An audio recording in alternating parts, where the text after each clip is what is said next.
I want to share some thoughts with you on being different. And for those of you who know me, this will come as no surprise because you've probably heard people say, "Oh, Eric, that guy's different."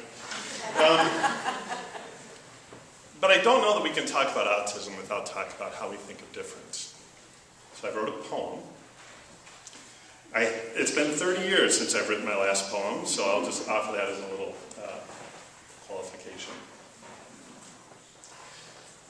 So my journey on understanding difference started when they called me fish eyes. You see, I have these giant eyes, and it might come as no surprise that kids focus on their size. Why? Eric frequently cries, my teacher said.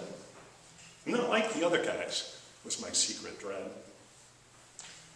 I wanted to say to those kids acting snotty, sure, sticks and stones can break my body, but words can also cut me deep, you little creeps. Yeah, I knew I was different, because I felt so much. And I sucked at being cool and keeping it in. Still do. The sadness leaked out of these fish eyes of mine, and kids laughed and teased until my face shined.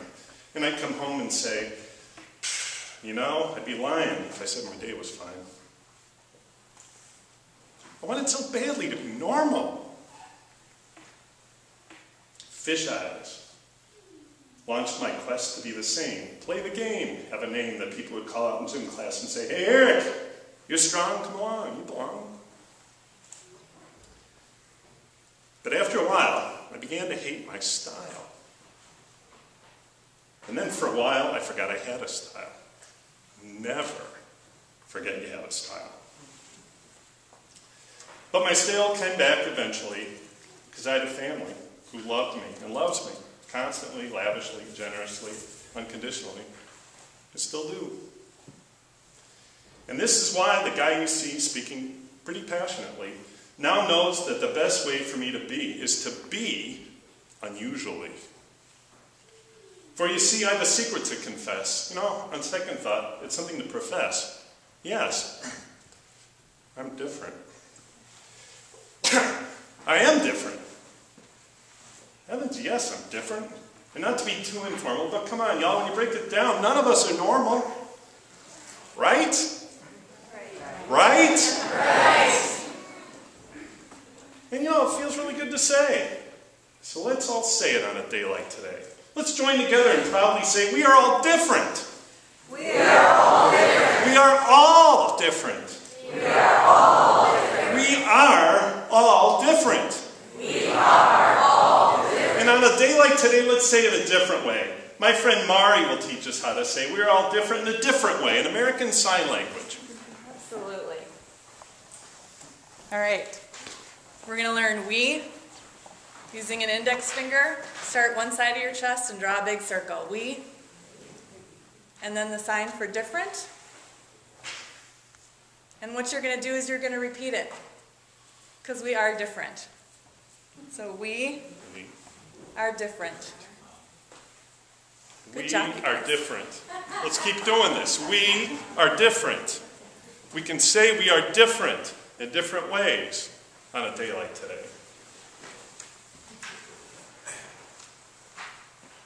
We are all different, you and me. We're all on some spectrum of difference, aren't we?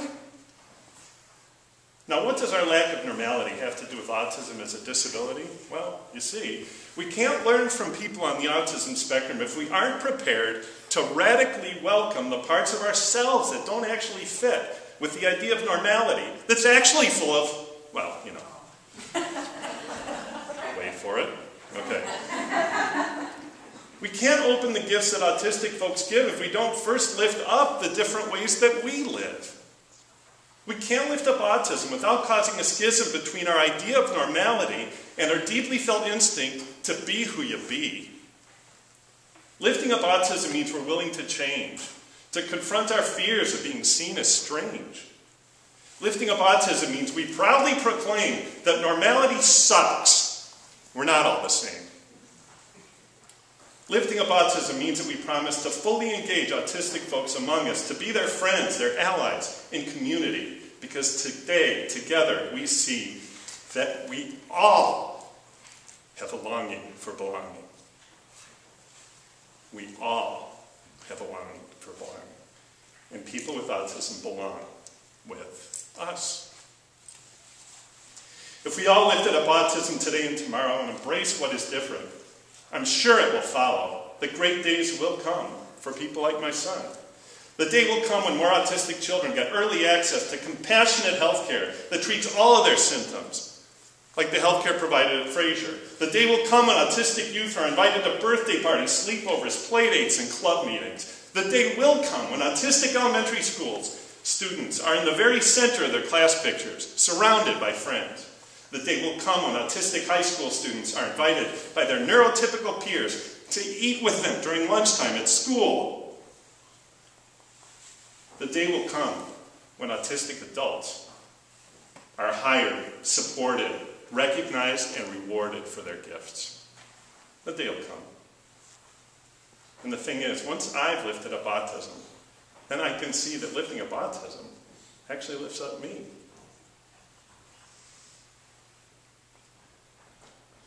So it seems appropriate at this time and place to say that autism has taught me about grace. It started with fish eyes, my quest to belong. But on the journey of autism, I've learned a new song. Amazing